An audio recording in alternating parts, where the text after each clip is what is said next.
అందరికీ నమస్తే అండి. పండగలు, ఫంక్షన్లు, అకేషన్ ఏదైనా సరే పిల్లల నుండి పెద్దల వరకు అందరూ ఇష్టపడే స్వీట్స్ కొన్నుంటాయి. అలాంటి వాటిలో నిమిషాల్లోనే వండే అద్భుతమైన స్వీట్ రెసిపీల్లో సంపంగి పూలు ముందుంటాయి. కొన్ని జాగ్రత్తలు పాటిస్తూ ఇలా సంపంగి పూలను తయారు చేయండి. Welcome to Suchitra tasty foods. నేను మీ సుచిత్ర. వీటిని తయారు చేయడం కోసం ఇక్కడ నేను 1 కప్పు మోతాదులో జల్లించి పెట్టుకున్న గోధుమ పిండిని, అరకప్పు మోతాదులో మైదా పిండిని, ఒక చిటికెడంతా ఆరెంజ్ ఫుడ్ కలర్ని వేసి ఈ విధంగా ఒకసారి బాగా కలుపుకున్న తర్వాత 1 టేబుల్ స్పూన్ మోతాదులో వెన్నని కానీ నెయ్యిని కానీ వేసి పిండి ఈ విధంగా ఫామ్ అయ్యే విధంగా కలుపుకోవాలి. వీటితో పాటుగా చిటికెడు కంటే తక్కువ మోతాదులో కొంచెం ఉప్పుని వేసుకోవాలి. కొంచెం కొంచెంగా వాటర్ని వేసుకుంటూ చపాతీ పిండి కంటే కూడా కొంచెం ఎక్కువ గట్టిగానే ఉండే విధంగా మనం పిండిని ముద్దలాగా తడిపి ఒక గిన్నెలో ఉంచి ఒక 15 నిమిషాల సేపు పక్కనుంచుకోవాలి. ఈ లోపల పాకం కోసం 1.5 కప్పుల పిండి కాబట్టి 3 కప్పుల మోతాదులో నీళ్ళని, 1.5 కప్పుల మోతాదులో పంచదారని వేసుకోవాలి. మంటని మీడియం హీట్లో ఉంచి బాగా ముదురు పాకం వచ్చేంత వరకు బాగా మరిగించుకోవాలి. చివరలో మంచి ఫ్లేవర్ కోసం ఇలాచీ పౌడర్ని, ఇంకా పాకం గట్టిగా అవ్వకుండా ఉండడం కోసం 4-5 చుక్కల నిమ్మరసాన్ని వేసుకోవాలి. పాకాన్ని కంప్లీట్గా పూర్తిగా చల్లారబెట్టాలి. ఆ లోపల మనం సంపంగి పూలను తయారు చేసుకుందాం.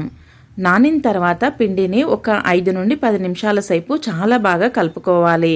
కలుపుకున్న పిండిని ఈ విధంగా చిన్న చిన్న లడ్డూలా తయారు చేసుకొని పక్కనుంచండి. వీటికి కొంచెం నూనె కానీ నెయ్యి కానీ రాసి పక్కనుంచినట్టయితే ఒకదానికొకటి అంటుకుపోకుండా ఉంటాయి.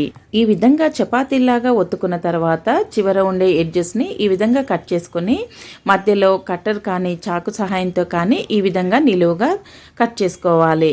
కట్ చేసుకున్న వీటిని ఈ విధంగా అంచుల్ని కప్పేసి ఇలా దగ్గరగా మడుపుకోవాలి. అటు ఇటు 2 వైపులా ఈ విధంగా అంచుల్ని మడుపుకున్న తర్వాత ఒకవైపు నుండి మధ్యలో నుండి బయటికి లాగేసుకోవాలి. ఈ ప్రాసెస్ అంతా చేయాల్సి ఉంటుంది కాబట్టి పిండిని నేను ముందే చెప్పాను, చపాతీ పిండి కంటే కూడా కొంచెం గట్టిగానే తడుపుకోవాల్సి ఉంటుందని. పిండి కొంచెం మెత్తగా ఉన్నా కూడా మనం ఈ విధంగా సంపంగి పూలను చుట్టలేము.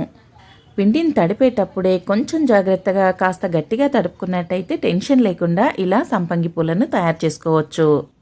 ఈ విధంగా తయారు చేసుకున్నటువంటి అన్ని పూలను మంటని మీడియం హీట్లో ఉంచి కొన్ని వేసుకుంటూ మనం ఈ విధంగా వేయించుకోవాలి. వీటిని తయారు చేసేటప్పుడు నేను కొంచెం ఆరెంజ్ ఫుడ్ కలర్ వేసాను కదండి, ఇది కేవలం ఆప్షనల్ మాత్రమే.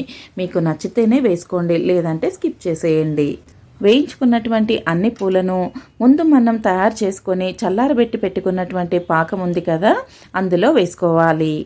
పువ్వుల్ని ఒకసారి ఇలా ఇటు అటు ముంచి తీస్తే మనకు స్వీట్నెస్ సరిపోతుంది. ఎక్కువసేపు నానితే కొంచెం మెత్తగా అయిపోతాయి పువ్వులు. పాకంలో ముంచి తీసిన వీటన్నింటినీ వెడల్పుగా ఉండే ఒక ప్లేట్లో ఉంచి ఒక 2-3 గంటల సేపు ఆరబెట్టుకుంటే చాలా టేస్టీగా ఉండే సంపంగి పూలు రెడీ. ఎయిర్ టైట్ జార్లో భద్రపరచుకుంటే వారానికి పైగా నిలువ ఉంటాయి. వీడియో నచ్చితే లైక్ చేయండి, సబ్స్క్రైబ్ చేయండి. Thanks for watching.